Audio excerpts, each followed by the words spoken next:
भाजपच्या नवनिर्वाचित प्रदेश कार्यकारिणीची आज पहिली बैठक होणार आहे। भाजपचे प्रदेशाध्यक्ष रवींद्र चव्हाण नवनियुक्त पदाधिकाऱ्यांशी संवाद साधणार आहेत। दरम्यान रवींद्र चव्हाण पदाधिकाऱ्यांना कोणता कानमंत्र देणार हे पाहणं महत्त्वाचं ठरणार आहे। आमदार रोहित पवार आज उद्धव ठाकरेंची भेट घेतील। अजित पवारांच्या विमान अपघाताबाबत ते उद्धव ठाकरेंशी संवाद साधणार आहेत। पुण्यामध्ये शिक्षण मंडळाच्या बैठकीचं आयोजन करण्यात आलंय। बैठकीमध्ये उपमुख्यमंत्री सुनेत्रा पवारांनीही उपस्थिती लावली आहे। उपमुख्यमंत्री झाल्यानंतर पहिल्यांदाच शिक्षण मंडळाच्या बैठकीला सुनेत्रा पवार या उपस्थित झाल्या। माळेगाव साखर कारखान्याच्या चेअरमन पदाची निवडणूक पुढे ढकलण्यात आली आहे। निवडणूक निर्णय अधिकारी वैभव नावडकर गैरहजर असल्यामुळे आज होणारी निवडणूक ही पुढे ढकलण्यात आली आहे। बारामतीमध्ये पार्थ पवार आणि जय पवार यांनी पहाटेपासूनच बारामती शहरात होत असलेल्या विकास कामांची पाहणी केली आहे। यावेळी त्यांच्या समवेत सर्व अधिकारी पदाधिकारी उपस्थित होते। कामाच्या दर्जा संदर्भातही त्यांनी अधिकाऱ्यांना सूचना दिल्या आहेत। चंद्रपूर महानगरपालिकेच्या स्थायी समिती सदस्यांची निवड 5 मार्चला केली जाणार आहे। स्थायी समिती सदस्य निवडीच्या सभेत 16 स्थायी समिती सदस्यांची निवड केली जाणार आहे। दरम्यान कुणाची निवड होणार हे पाहणं महत्त्वाचं ठरणार आहे। छत्रपती संभाजीनगर जिल्ह्यातील सभापती आणि उपसभापती निवडीचा कार्यक्रम जाहीर झालाय। जिल्ह्यातील सर्व 9 पंचायत समित्यांच्या सभापती आणि उपसभापतीची निवड 10 मार्चला होणार आहे। जिल्हाधिकारी दिलीप स्वामी यांनी ही माहिती दिली। 3 दिवस चाललेल्या काँग्रेसच्या निवासी शिबिराची सांगता झाली आहे। त्यानंतर काँग्रेस प्रदेशाध्यक्ष हर्षवर्धन सपकाळ यांनी परशुरामांचं दर्शन घेतलंय। त्यानंतर त्यांनी गांधारेश्वर येथे महात्मा गांधी यांच्या स्मृतीस्थळाला देखील भेट दिली। छत्रपती संभाजी महाराजांचे भव्य दिव्य स्मारक उभारण्याची मागणी काँग्रेसने केली आहे। सरकारने घोषणा केली पण कामाला सुरुवात झालेली नसल्याचं हर्षवर्धन सपकाळ यांनी म्हटलंय। स्मारकाला भेट दिल्यानंतर त्यांनी ही प्रतिक्रिया दिली आहे। छत्रपती संभाजीनगर शहरातील शहागंजसह प्रमुख रस्त्यांवरील हातगाड्यांच्या प्रश्नावर होळीनंतर निर्णय घेतला जाणार आहे। तोपर्यंत महापालिकेकडून दंडात्मक कारवाई सुरूच ठेवण्याचा निर्णय घेण्यात आलाय। स्मार्ट सिटी कार्यालयामध्ये झालेल्या संयुक्त बैठकीत हा निर्णय झाला। मुंबईच्या घाटकोपरमध्ये बाळासाहेब ठाकरे बाल चित्रकला स्पर्धेचं आयोजन करण्यात आलंय। यावेळी मुंबईच्या महापौर रितू तावडेंनी उपस्थिती लावली आहे। दरम्यान त्यांनी स्वतः चित्र काढून बालपणीच्या आठवणींना उजाळा दिलाय। जळगाव येथील विमानतळावरून नवीन शहरांसाठी विमानसेवा सुरू करण्यासाठी धावपट्टीच्या मर्यादित लांबीचा अडथळा निर्माण झालाय। 1300 ते 1400 मीटरची लांबी असल्यानं विमानांचं लँडिंग हे सुरक्षितपणे शक्य नसल्याचं समोर आलंय। जोपर्यंत या धावपट्टीचा विस्तार होत नाही तोपर्यंत इंडिगो सारख्या नामांकित विमानांची सेवा सुरू होणार नाही।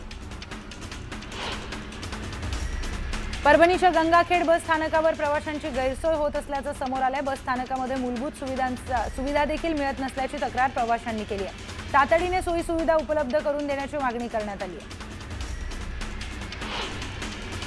पालघरच्या शासकीय रुग्णालयांमध्ये रेबीजचा संसर्ग टाळण्यासाठी अँटी रेबीज सिरमचा तुटवडा निर्माण झाल्याचं समोर आलंय।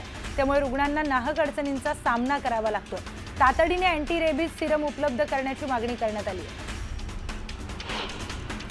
वाशिममध्ये नियम मोडणाऱ्या वाहन चालकांच्या विरोधात कारवाई करण्यात आली तर परिवहन अधिकाऱ्यांनी महिनाभर 18,20,000चा दंड वसूल केलाय। अपघात रोखण्यासाठी परिवहन विभागाच्या पथकांकडून ही कारवाई करण्यात येते। रत्नागिरीमध्ये राष्ट्रीय महामार्गावर बेशिस्तपणे वाहन चालवणाऱ्यांवर कारवाई करणं अधिक सोपं होणार आहे। MTES ही संघटना पोलिसांकडे आल्यामुळे कारवाई अधिक जलद होणार आहे। अत्याधुनिक रडार तंत्रज्ञानाने सज्ज असलेलं हे इंटरसेप्टर वाहन अर्धा किलोमीटर अंतरावरूनच नियम मोडणाऱ्या वाहनांचा नंबर टिपून थेट मालकाच्या मोबाईलवर ई-चलान पाठवणार आहे। वाशिम जिल्ह्यातील थकीत वीज बिल असणाऱ्या 9,000 वीज ग्राहकांचा वीज पुरवठा खंडित करण्यात आलाय। 50 कोटी रुपयांवरून अधिक थकबाकी झाल्यानं महावितरण विभागाने ही कारवाई केली आहे। स्मार्ट मीटरद्वारे ऑटो डिस्कनेक्शनची कारवाई केल्यामुळे वाशिम जिल्ह्यातील वीज ग्राहकांमध्ये खळबळ उडाली आहे। यामुळे आता वाशिम जिल्ह्यामध्ये वीज बिल वसुलीसाठी धडक मोहीम राबवण्यात येणार आहे। खेडमध्ये भव्य स्वच्छता अभियान राबवण्यात आलंय। नानासाहेब धर्माधिकारी प्रतिष्ठानच्या वतीने हे अभियान राबवण्यात आलंय। अभियानामध्ये मोठ्या संख्येने नागरिकांनी सहभाग घेत स्वच्छता केली।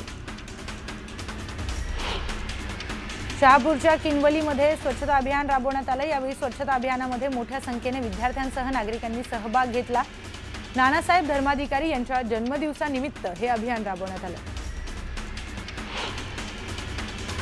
सांगलीच्या वाळवा तालुक्यामध्ये मसूची वाडीनंतर बनेवाडीमध्ये कोल्ह्याने धुमाकूळ घातला। यामध्ये 3 जण जखमी झाल्यात। त्यामुळे नागरिकांमध्ये भीतीचं वातावरण आहे। तातडीने कोल्ह्याचा बंदोबस्त करण्याची मागणी करण्यात आली आहे। सोलापूरच्या उजनी धरणातून भीमा नदी पात्रात सोडलेलं पाणी अक्कलकोट तालुक्यामध्ये दाखल झालंय। दक्षिण सोलापूर आणि अक्कलकोट तालुक्यामध्ये शेती आणि पिण्यासाठी हे पाणी सोडण्यात आलं। दरम्यान नदीकाठच्या नागरिकांना सतर्कतेचा इशारा देण्यात आलाय। लासलगावच्या नाशिक संभाजीनगर मार्गावर स्वाभिमानी शेतकरी संघटनेने रास्ता रोको आंदोलन केलंय। कांद्याच्या दरात घसरण झाल्यामुळे शेतकऱ्यांनी संताप व्यक्त केला। तातडीने कांद्याला योग्य दर देण्याची मागणी करण्यात आली। राज्यातील कापूस खरेदीची मुदत वाढवण्यात यावी अशी मागणी शेतकऱ्यांकडून करण्यात येत होती। मुख्यमंत्री देवेंद्र फडणवीस यांनी देखील याबाबत केंद्र सरकारकडे पाठपुरावा केला। या मागणीचा सकारात्मक विचार करून केंद्र सरकारने राज्यातील कापूस उत्पादक शेतकऱ्यांना दिलासा देत कापूस खरेदीसाठीची मुदत 15 मार्च 2026 पर्यंत वाढवण्याचा निर्णय घेतल्याची माहिती पणन मंत्री जयकुमार रावल यांनी दिली आहे। धाराशिव जिल्ह्यामध्ये अवकाळी पावसामुळे कांदा पिकांचं नुकसान झालंय। नुकसान भरपाई देण्याची मागणी शेतकऱ्यांनी केली आहे। धाराशिवच्या परंडामध्ये ड्रग्ज बाळगणाऱ्यांवर पोलिसांनी मोठी कारवाई केली। यावेळी पोलिसांनी एकाला अटक केली। त्याच्याकडून 20 पुड्या ड्रग्ज जप्त करण्यात आल्या।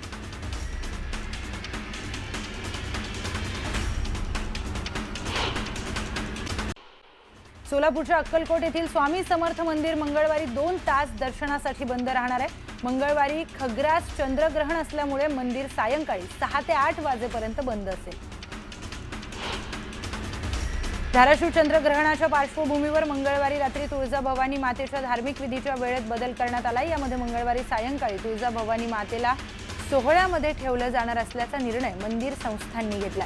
ग्रहण सुटल्यानंतर सायंकाळी 6:55 नित्यपूजेचा घाट होऊन सायंकाळी सिंहासन पूजा अभिषेक पूजेला प्रारंभ होणार आहे। रत्नागिरीच्या अंजर्ले गावामध्ये स्वामी समर्थ पालखीचं जल्लोषात स्वागत करण्यात आलं। भाविकांनी पुष्पवृष्टी करत स्वागत केलंय। ढोल ताशांच्या गजरात आणि लेझिमच्या तालावर महिला मंडळींनी उत्साहात ठेका धरलाय। रत्नागिरी जिल्ह्यातील दापोली तालुक्यामध्ये वीकेंड आणि सलग 4 दिवसांच्या सुट्ट्यांमुळे पर्यटकांची मोठी गर्दी पाहायला मिळते। स्वच्छ आणि सुंदर समुद्र किनाऱ्यांसाठी प्रसिद्ध असलेल्या मुरुड, लाडघर, कद्रे आणि अंजर्ले या किनाऱ्यांवर पर्यटकांनी हजेरी लावली।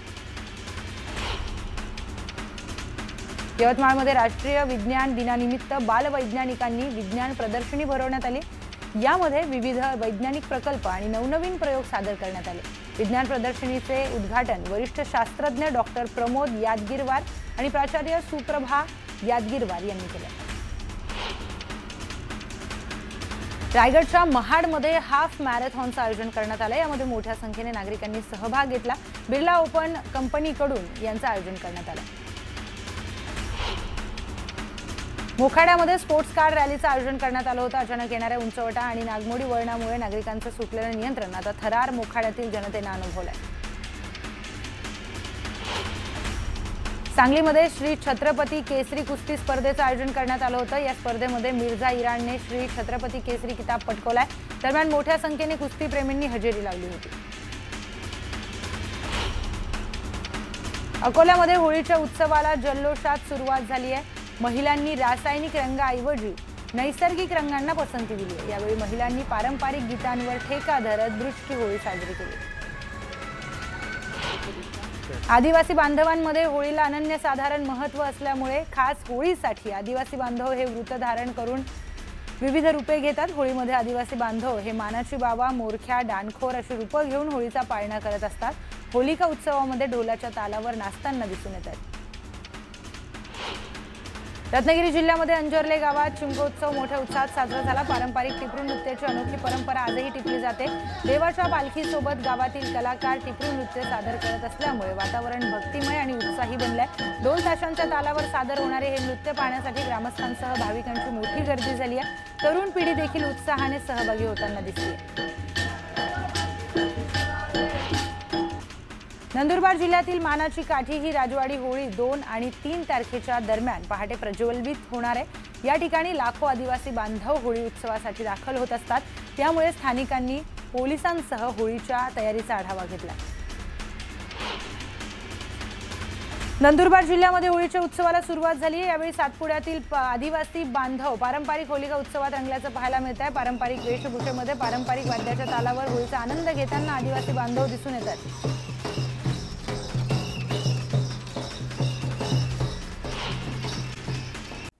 बुलेटिनमध्ये स्वागत। एक मोठी बातमी आहे, नागपूरमधून ती बातमी येते आहे।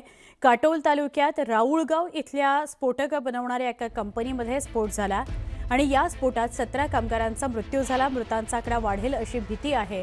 18 कामगार यात जखमी झालेले आहेत। जखमींना नागपूरच्या रुग्णालयात दाखल करण्यात आले, उपचार त्यांच्यावर सुरू आहेत। पण हा स्फोट नेमका कशामुळे झाला हे समजू शकलेलं नाही। राऊळगाव इथं स्फोटक बनवणारी ही कंपनी होती।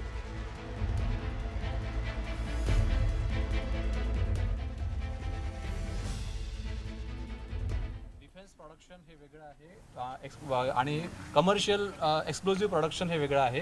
डिफेन्स प्रोडक्शनच्या नावाखाली अनेक सूट मिळते, अनेक नियमांची बगल मिळते। त्यामुळे याचाच फायदा घेत कमर्शियल एक्सप्लोजिव्ह खाण कामामध्ये, पहाड फोडण्यामध्ये, टेकडी फोडण्यामध्ये जास्त वापरतात। तर दोन्ही वेगवेगळे नियम असले पाहिजे। ही बारूद जी विहिरीच्या खाणकामासाठी लागते किंवा एखादी काही आपल्याला मोठी टेकडी फोडायची आहे त्यासाठी लागते, अशी बारूद या ठिकाणी या बारूद कारखान्यात तयार होते। त्याच्यामुळे राज्य शासनाने खरोखरच त्याच्याकडे लक्ष घातलं पाहिजे आणि असे या दुर्घटना पुढील काळामध्ये होऊ नये याची दक्षता घेतली पाहिजे। हिंदी में जानना चाहेंगे, आज जो हादसा हुआ किस तरह से देखते हो, क्या कहना चाहते हो? आज नागपुर के नज़दीक काटोल तालुका में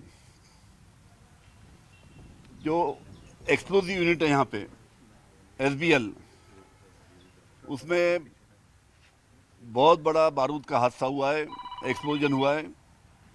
अभी तक की हमारी जानकारी उसमें 17 हमारे जो वहाँ के कामगार थे, ज़्यादा करके उसमें महिला थी, वो मृत्युमुखी उसमें हुई है।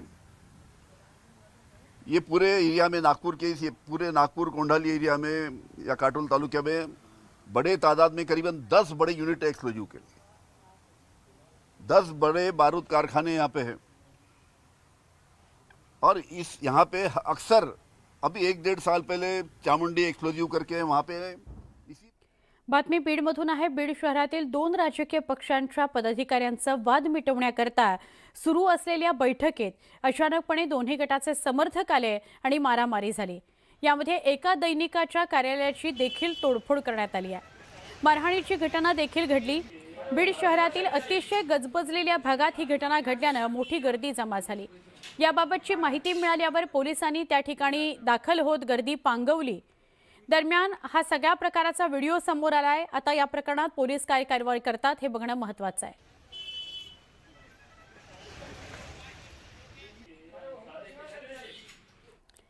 नागपुरातील न्यू नरसाळा भागामध्ये मोठी आग लागली आहे। पाण्याच्या टाकीजवळ असलेल्या प्लास्टिक पाईपला आग लागली। आग नेमकी कशामुळे लागली हे समोर आलेलं नाही। अग्निशमन दलाकडून आग नियंत्रणात आणण्याचे प्रयत्न सुरू झाले।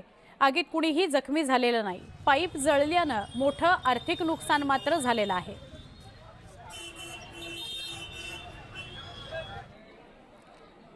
जळगाव जिल्ह्यातील रावेरमध्ये कार जळून खाक झाली आहे। रावेर बुऱ्हाणपूर या हायवेवर धावत्या कारनं पेट घेतला। कारमधील प्रवासी वेळीच बाहेर पडले, त्यामुळे मोठा अनर्थ टळला। रावेर तालुक्यातील वाघोड गावाजवळ ही दुर्घटना घडली आहे।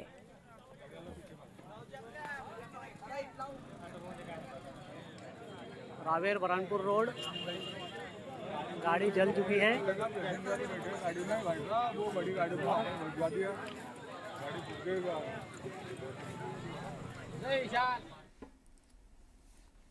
आता बघूया टॉप 18 बातम्या। टॉप 18 प्रायोजक केसरी टूर्स। केसरी, एक अविस्मरणीय अनुभव।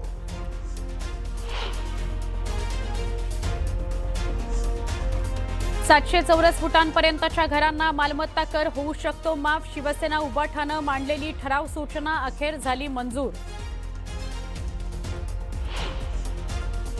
मुंबई गोवा राष्ट्रीय महामार्ग 3 महिन्यांमध्ये पूर्ण करण्याचे लक्ष्य। मंत्री शिवेंद्रसिंहराजे भोसले यांची विधान परिषदेत ग्वाही।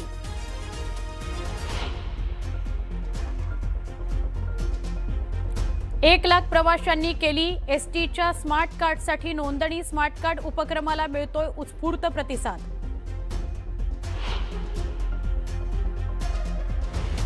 व्यावसायिक सिलेंडरच्या किमतीत 31 रुपयांची वाढ. मुंबई व्यावसायिक सिलेंडरचा दर पोहोचला 1,720 रुपयांवर.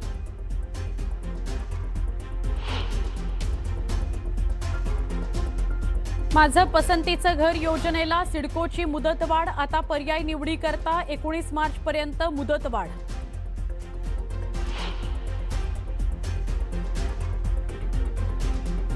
समृद्धीवर सुरक्षिततेकरता AI आधारित प्रणाली. राज्यमंत्री मेघना साकोरे बोर्डीकर यांची माहिती.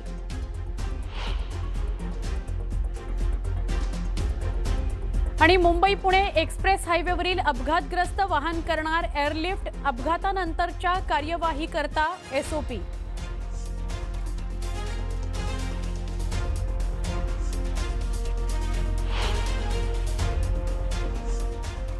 पुढच्या बुलेटिनकडे वळणार आहोत. सुरुवात महत्त्वाच्या बातम्यांनी. अमेरिकेच्या हल्ल्यात इराणचे सर्वोच्च नेते अयातुल्ला खामेनी यांचा मृत्यू. इराण सैन्याकडून वृत्ताला दुजोरा.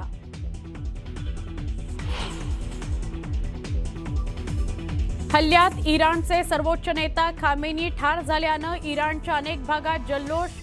खामेनींचे पुतळेही जमावानं पाडले.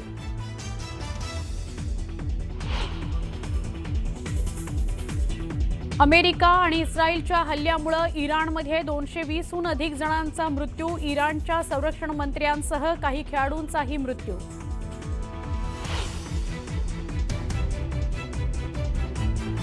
इस्रायलचा इराणवर 200 लढाऊ विमानांनी हल्ला केल्याचा दावा. खामेनींच्या आसपास 30 बॉम्ब टाकल्याचा दावा.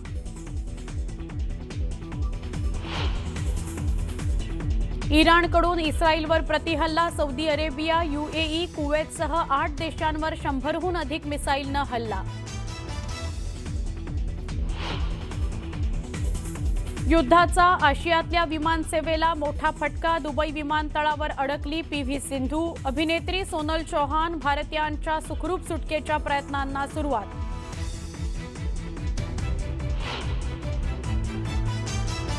पुण्यातील नामांकित विद्यालयातील 84 विद्यार्थी दुबईत अडकले. परराष्ट्र मंत्रालयाकडून विद्यार्थ्यांना मायदेशी आणण्याचे प्रयत्न सुरू.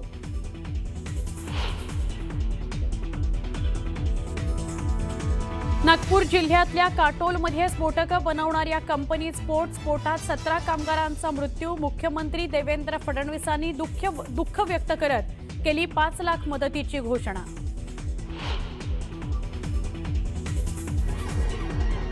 आणि मुंबई ते विजयदुर्ग रोरोपॅक्स फेरी सेवा आजपासून सुरू. कोकणवासियांना मिळणार जलद, सुरक्षित आणि आरामदायी प्रवासाची सुविधा.